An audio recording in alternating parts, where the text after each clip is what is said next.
Hello children, welcome to my channel Online Study Hub. Today in this video we are going to start lesson 3 Flying Together from 5th class English book My Book of English. Flying Together यानी कि एक साथ मिलकर उड़ना। तो आज इस video में हम एक हंसों के झुंड की कहानी के जो है वो सुनने वाले हैं। और इसमें हंसों का एक झुंड होता है और उसमें एक बूढ़ा हंस होता है जो काफ़ी क्लेवर होता है और अपनी क्लेवरनेस के कारण वो सभी हंसों की जान बचाता है। वीडियो शुरू करने से पहले एक और बात बच्चों, अगर आपको मेरी वीडियो अच्छी लगे तो प्लीज़ इसे लाइक और अपने दोस्तों के साथ शेयर ज़रूर करें। और अगर आप मेरे चैनल पर नए हैं तो चैनल को सब्सक्राइब भी ज़रूर करें और साथ में दिए बेल आइकन को भी प्रेस करें ताकि मैं आगे से जो भी वीडियो डालूं और अगर वो उनमें से आपकी क्लास की वीडियो होगी तो उसका नोटिफिकेशन आपको मिल जाएगा और आप आसानी से इस तरह से आराम से घर बैठे ही पढ़ सकते हैं। और वीडियो को शुरू से लेकर अंत तक जरूर देखना, पूरी देखा करो बच्चों, ताकि जितना भी मैं करवाऊँ वो सब कंसेप्ट आपको क्लियर हो सके। Let's start lesson 3 flying together. Pre reading सबसे पहले है यहाँ प्री रीडिंग, यानी कि प्री रीडिंग का मतलब होता है बच्चों पढ़ने से पहले कुछ एक्टिविटी होती है, यानी कि उसमें कुछ क्वेश्चन आंसर होते हैं और क्वेश्चंस होते हैं, उनके आंसर हमें देने होते हैं। तो देखिए first question is here, do you always ओबे योर एल्डर्स? क्या आप हमेशा अपने एल्डर्स का कहना मानते हैं, अपने से बड़ों की आज्ञा मानते हैं? तो इसमें अगर आप मानते हैं तो आपको लिखना है बच्चों यस आई ऑलवेज ओबे माई एल्डर्स। अगर नहीं मानते हैं तो आपको नो लिखना है, नो आई डोंट ओबे माई एल्डर्स। लेकिन बच्चों हमें अपने एल्डर्स का कहना ज़रूर मानना चाहिए, क्योंकि जो बड़े होते हैं जैसे कि हमारे दादा दादी, मम्मी पापा, चाचा चाची या ताऊ जी, ये सब हमसे बड़े होते हैं और इनका काफ़ी एक्सपीरियंस होता है जीवन में और इसीलिए इनके कहना जो है इनका हमेशा हमें मानना चाहिए। Second question is here, when you don't ओबे your elders how do they feel? जब आप अपने एल्डर्स का कहना नहीं मानते हैं तो वो कैसा फील करते हैं? तो बताओ कैसा फील होता है उनको? दे फील बैड, उन्हें बुरा लगता है। Third question is here, how much time do you spend with your grand parents? आप अपने ग्रैंड पेरेंट्स के साथ कितना टाइम स्पेंड करते हैं, कितना समय बिताते हैं? तो बताइए कितना समय बिताते हो बच्चों? ये क्वेश्चन, इसका जवाब आपको खुद देना है। अगर आप अपना मतलब बताइए कि 2 घंटे 3 घंटे है ना, या फिर I mostly spend my time after school with my grand parents, इस तरह से भी कह सकते हो। लेकिन बच्चों आपको जो है अपने दादाजी दादी जी के साथ भी कुछ टाइम ज़रूर स्पेंड करना चाहिए। आप जब स्कूल जाते हैं उस टाइम भी आपको अपने दादा दादी के जो है पाँव को भी छू कर जाना चाहिए, उनका आशीर्वाद लेकर घर से बाहर जाना चाहिए। और जब आप स्कूल से घर आ जाते हैं तब भी थोड़ा टाइम अपने दादा दादी के साथ बैठ भी लिया करो। और रात को भी सोने से पहले अपने ग्रैंड पेरेंट्स के साथ बैठकर आपको बातें करनी चाहिए, उनसे कहानियाँ सुननी चाहिए, है ना। तो ये सब आप प्लीज़ किया करो अपने ग्रैंड पेरेंट्स के साथ। What do you do when we are with them? ये कहता है कि जब आप उनके साथ होते हो तो क्या करते हो? क्या करते हो बच्चों बताओ? आप कह सकते हो कि मैं कहानी सुनता हूँ, मैं उनके साथ कुछ खेल खेलता हूँ, या फिर आप ये भी कह सकते हो कि I go for walk with them, यानी मैं उनके साथ घूमने के लिए जाता हूँ या जाती हूँ। Can you recall an incident when you disobeyed your grandparents? क्या आपको कोई ऐसी इंसिडेंट, कोई ऐसी घटना याद आती है जब आपने अपने ग्रैंड पेरेंट्स को डिसओबे किया हो, यानी उनका कहना ना माना हो? What happened when you didn't do as they asked you to do? और तब क्या हुआ था ये भी बताना है आपको कि तब क्या हुआ था जब आपने वो काम ही नहीं किया था जो आपके ग्रैंड पेरेंट्स ने जो है वो आपको करने के लिए कहा था। तो इसका आंसर भी आपको बच्चों खुद ही देना है। अगर ऐसा इंसिडेंट कुछ आपकी लाइफ में हुआ है तो उसका आंसर देना है। अब देखिए यहाँ पर है रीडिंग।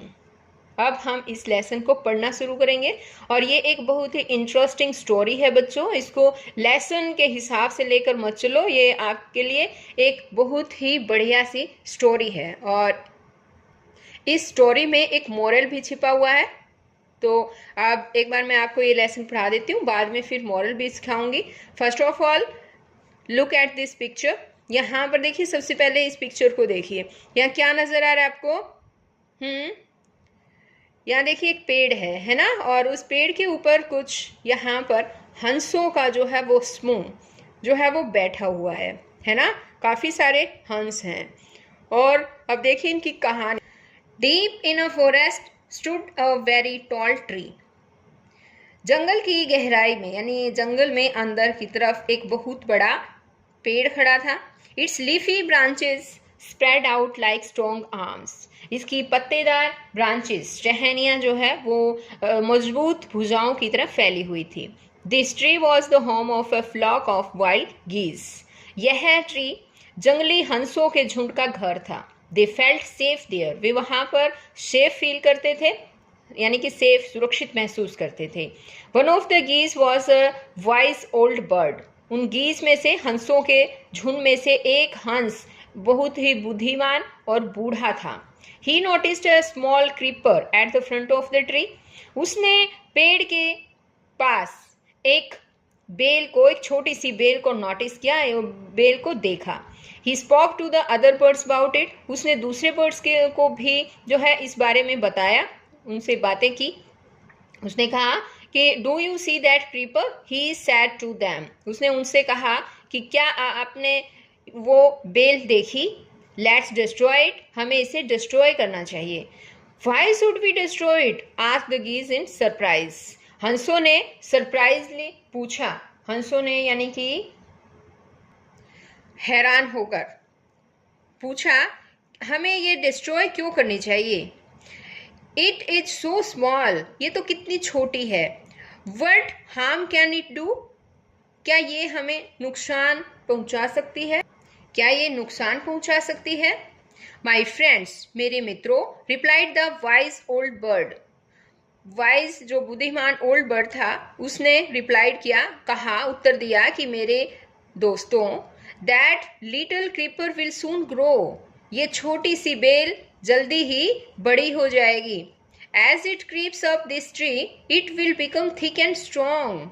और जैसे ही ये पेड़ के ऊपर चढ़ेगी, यानी कि आगे जैसे जैसे पेड़ पर चढ़ती जाएगी, यह थिक और स्ट्रॉन्ग यानी कि मोटी और मजबूत होती जाएगी। What of that? Asked the geese. Geese ने यानी कि हंसों ने पूछा, उससे क्या होगा? What harm can a creeper do us? क्या एक बेल हमें नुकसान पहुंचा सकती है? Don't you see, replied the wise bird. बुद्धिमान जो पक्षी था, वाइज बर्ड, उसने रिप्लाइड, उत्तर दिया, डोंट यू सी, क्या आपको पता नहीं है? With the help of that creeper it will be possible for someone to climb this tree. इस बेल की हेल्प से कोई भी इंसान इस ट्री पर, इस पेड़ पर चढ़ने के लिए जो है वो पॉसिबल है, यानी कि किसी भी, कोई भी व्यक्ति इस बेल की सहायता से इस पर आसानी से जो है वो चढ़ पाना जो है वो संभव है, पॉसिबल है। Hunter can come up and kill us all. एक हंटर यानी कि एक शिकारी ऊपर आ सकता है और हम सभी को मार सकता है। Well there is no hurry, they replied, the creeper is very small. ठीक है, ऐसा करने में कोई जल्दी नहीं है, ऐसा करना यानी ऐसा करने की कोई जल्दी नहीं है। बेल बहुत छोटी है। दे रिप्लाइड, उन्होंने जवाब दिया, यानी कि जो दूसरे गीज थे उन्होंने ये उत्तर दिया कि अभी जल्दी करने की जरूरत नहीं है, अभी तो बेल बहुत छोटी है। It would be a pity to destroy it now. इस बेल को जो है वो नष्ट करना अच्छा नहीं होगा। Destroy the creeper while it is still young, the old bird advised. Old bird जो था उसने उनको एडवाइस दी, उसने सलाह दी कि इस बेल को जो है ये दैट क्रीपर, इस बेल को अभी नष्ट कर दो क्योंकि अभी ये छोटी है। Now it is tender and you can cut it easily.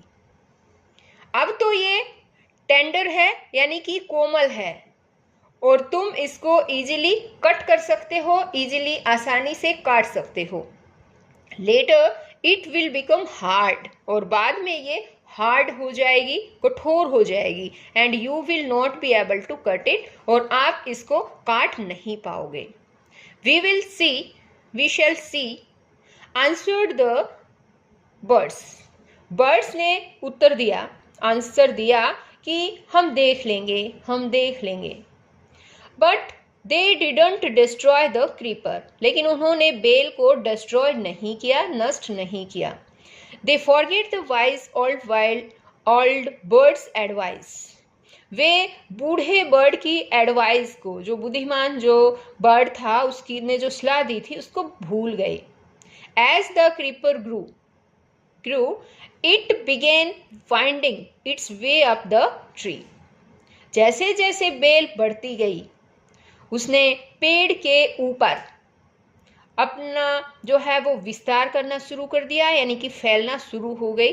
Stronger and stronger it became until it was as strong as a thick rope. वह मजबूत होती गई और भी मजबूत होती गई, जब तक कि वो एक मजबूत रोप की तरह, रस्सी की तरह नहीं बन गई, यानी कि एक बहुत मोटी सी मजबूत सी वो रस्सी की तरह लगने लग गई। देखो बच्चों, पहले तो आप इस पिक्चर को ध्यान से देखो। यहाँ पर देखो, ये है पेड़, और यहाँ पर देखिए ये रही क्रीपर, है ना। ये बेल है, और ये काफ़ी देखो कितनी मोटी मजबूत बनी हुई है। और जब ये छोटी सी थी, जब इसने बढ़ना शुरू किया था, उस टाइम ये बहुत ही टेंडर थी, कोमल थी, और इसको जो है वो इन गीज के द्वारा आसानी से काटा जा सकता था। लेकिन अब तो ये इतनी मजबूत हो गई कि ये भी इसको काट नहीं सकते थे। और यहाँ पर देखिए ये रहे गीज, यहाँ हंस हैं, उनका जो है सारे हंस यहाँ बैठे हैं। और जो ओल्ड गीज ने, वाइज ओल्ड गीज था, उसने जो एडवाइस दी थी उसको भी अब ये भूल गए थे। अब देखिए आगे इनके साथ क्या होता है। यहाँ पर आपने एक और बात नोटिस की बच्चों, कि इन गीज ने, इन हंसों ने अपने से बड़े का कहना नहीं माना था, इसीलिए अब ये बहुत बड़ी मुसीबत में फंसने वाले हैं। अब आप देखिए एक बार। One morning when the geese had gone out in search of food, A hunter came to the forest. एक सुबह जब हंस जो है वो खाने की सर्च में बाहर गए हुए थे, एक शिकारी जंगल में आया। So this is where the wild geese live, he said to himself. उसने अपने आप से कहा, अच्छा तो इस पेड़ पर जंगली हंस रहते हैं। When they come back in the evening, I shall catch them. जब वे शाम को वापस आएंगे तो मैं उनको पकड़ लूँगा। अब यहाँ पर देखिए इस पिक्चर को, ये देखिए यहाँ पर ये एक पेड़ है, और ये वही क्रीपर है जो हंसों ने नहीं काटी थी, डिस्ट्रॉय नहीं की थी। और यहाँ पर देखिए ये है हंटर, और ये हंटर जो है अब इसके ऊपर जो है वो चढ़ रहा है, हंसों की वेट कर रहा है कि कब हंस आएंगे और ये उनको पकड़ लेगा। The Hunter climbed up the tree with the help of the creeper. Hunter पेड़ पर चढ़ गया, किसकी सहायता से चढ़ा वो? क्रीपर की हेल्प से, बेल की हेल्प से, बेल की सहायता से पेड़ के ऊपर चढ़ गया। He got to the top and spread his net there. वह टॉप तक चला गया। टॉप क्या होता है पता है? चोटी तक, यानी कि ऊपर तक, इस पेड़ के ऊपर तक चला गया, वह चोटी तक पहुंच गया, और वहां पर उसने अपना नेट स्प्रेड किया, यानी कि अपना नेट जो है, जाल जो है वो बिछा दिया। Then he climbed down and went away. तब वह नीचे उतरा और चला गया। In the evening, the geese returned home. शाम को हंस अपने घर में वापस लौटे। They did not notice that the net. उन्होंने नेट को नोटिस नहीं किया, यानी कि उन्होंने जाल को नहीं देखा। As they flew into the tree, they were trapped. जैसे ही वे उड़कर पेड़ के ऊपर बैठे और वे जाल में फंस गए। They struggled hard to get out, but could not. उन्होंने उन्होंने बाहर निकलने के लिए काफी स्ट्रगल किया, संघर्ष किया, लेकिन वो बाहर नहीं निकल सके। Help help cried the geese, बचाओ बचाओ जो हंस हैं वो चिल्लाए। We are caught in the hunter's net, हम शिकारी के जाल में फंस चुके हैं। Oh what shall we do, अरे, ओ मीन्स है अरे, अरे हम क्या करें। डोंट मेक अ फस now said the wise old bird, जो वाइज ओल्ड बर्ड है, जो बूढ़ा बुद्धिमान जो पक्षी था, उसने कहा कि अब उधम मत मचाओ। Long ago I told you to destroy the creeper but you didn't, बहुत पहले ही, बहुत समय पहले ही मैंने तुम्हें इस क्रीपर को डिस्ट्रॉय करने के लिए बोल दिया था, इस बेल को नष्ट करने के लिए कहा था, लेकिन तुम सब ने कहा नहीं माना। Now see what has happened, अब देखो क्या हो गया। Tomorrow morning the Hunter will come back and kill us all, कल सुबह शिकारी आएगा और हम सबको मार देगा। तो बच्चों यहाँ पर आपने देखा ना कि उन बाकी जितने भी सभी हंस थे उनके साथ क्या हुआ। ऐसा क्यों हुआ पता है आपको? सोचो जरा, क्यों हुआ था? क्योंकि उन्होंने अपने से बड़ों का कहना नहीं माना था। इसलिए बच्चों आप सभी को भी अपने से बड़ों का कहना जरूर मानना चाहिए, क्योंकि जैसे जैसे उम्र बढ़ती है वो हमसे बड़े होते हैं, उनका एक्सपीरियंस भी हमसे ज़्यादा होता है। इसलिए हमेशा हम अपने एल्डर्स का जो है हमें कहना मानना चाहिए। और अब आगे देखेंगे हम कि किस तरह से उस वाइल्ड जो है एनिमल जो है ये गीज, उसने इन सब हंसों की जान कैसे बचाई। We were foolish wept the birds, birds रोने लगे कि हम मूर्ख थे। We are very sorry we did not listen to you, इसने कहा कि हमें बहुत सॉरी का मतलब होता है खेद है कि हमने आपकी बातों की तरफ ध्यान नहीं दिया, आपकी बातें नहीं सुनी। Please tell us what to do, please हमें बताएं कि अब हम क्या करें। Then listen carefully replied the wise bird, wise bird ने आंसर दिया कि ध्यान से सुनो।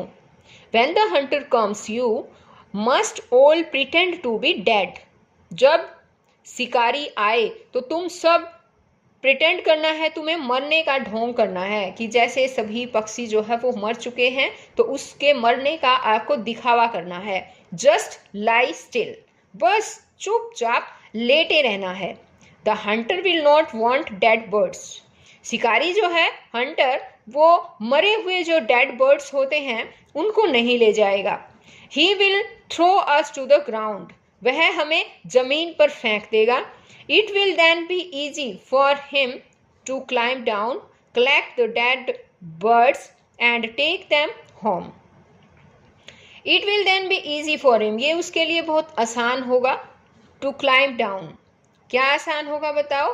ये कहता है कि तो उसके लिए नीचे उतरना, मृत पक्षियों को जो है वो कलेक्ट करना और उनको घर ले जाना, ये जो है बहुत ज़्यादा आसान हो जाएगा। यानी कि वो बर्ड्स जो है वो कहना चाहता था कि जब हमें हंटर देखेगा कि सब मर चुके हैं तो वो क्या करेगा, बारी बारी से जो है बर्ड्स को नीचे फेंकता जाएगा और उसके लिए फिर नीचे उतरकर पेड़ से नीचे उतरकर जो है डेड बर्ड्स को इकट्ठे करना, उनको घर ले जाना काफ़ी ईजी हो जाएगा। When the last of us has been thrown down we must quickly get up and fly away, और ये कहते हैं कि जब जो हम में से लास्ट जो गीज है, लास्ट अंतिम जो पक्षी होगा, आखिरी में जो पक्षी को गिराएगा, तो हम सबको क्या करना है, जल्दी से उठ खड़े होना है और फिर एकदम से उड़ जाना है। In the morning the hunter came to the tree, सुबह शिकारी पेड़ के पास आया एंड क्लाइम्ड अप, और उसके ऊपर चढ़ गया।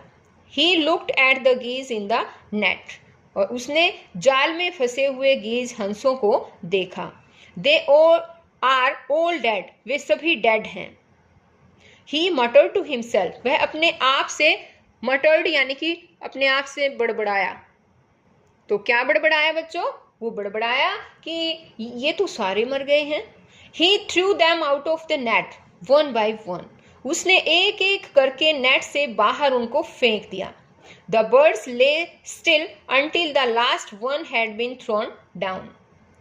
और फिर क्या हुआ पता है? पक्षी जो है तब तक चुपचाप वहां पर पड़े रहे।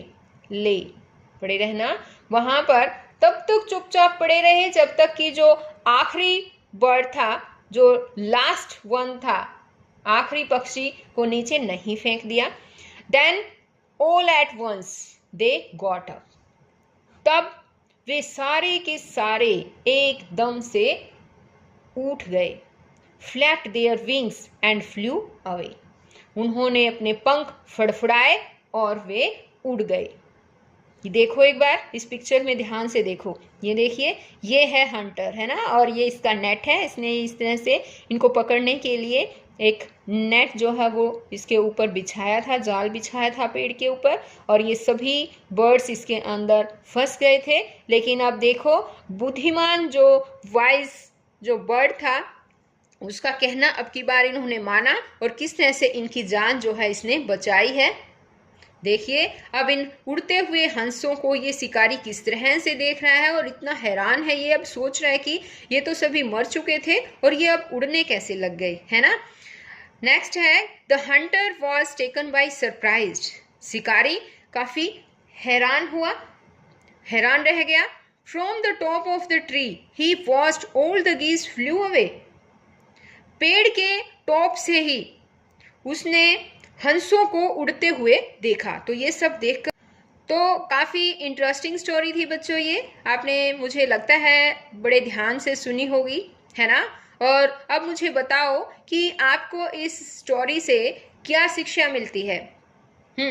हमें शिक्षा यही मिलती है बच्चों कि we should always obey our elders, कि हमें हमेशा अपने से बड़ों का कहना मानना चाहिए। तो अगर आप कहना मानते हैं तो बहुत अच्छी बात है, और जो बच्चे अपने से बड़ों का कहना नहीं मानते हैं वो भी अपने से बड़ों का कहना मानने लग जाएं। मेरी आप सभी से यही विनती है। हमारे बड़े हमें जो भी कहते हैं, जो कुछ भी वो हमारे लिए करते हैं, वो सब हमारी भलाई के लिए ही करते हैं और उसमें हमारी भलाई छिपी होती है। अभी आप बच्चे हो इसलिए वो सब बातें, उनकी भलाई, वो सब आप नहीं देख पाते, लेकिन जब आप बड़े हो जाओगे तो आपको भी ज़रूर पता चलेगा कि आपके जो भी पेरेंट्स हैं, ग्रैंड पेरेंट्स हैं, सभी आपकी भलाई के लिए ही जो कुछ भी आपसे कहते हैं वो आपकी भलाई के लिए ही कहते हैं। तो बच्चों, आज इस वीडियो में केवल इतना ही। नेक्स्ट वीडियो में मैं आपको इसके और अदर एक्टिविटीज़ है, जैसे क्वेश्चन आंसर हैं या जो भी है, writing part, comprehension part, vocabulary या ग्रामर पार्ट, वो सब आपको समझाऊंगी। अगर आप ये सब भी सीखना चाहते हैं तो मेरे चैनल को ज़रूर सब्सक्राइब कर लें। ओके बच्चों, तो हम फिर मिलेंगे नेक्स्ट वीडियो में। तब तक के लिए बाय।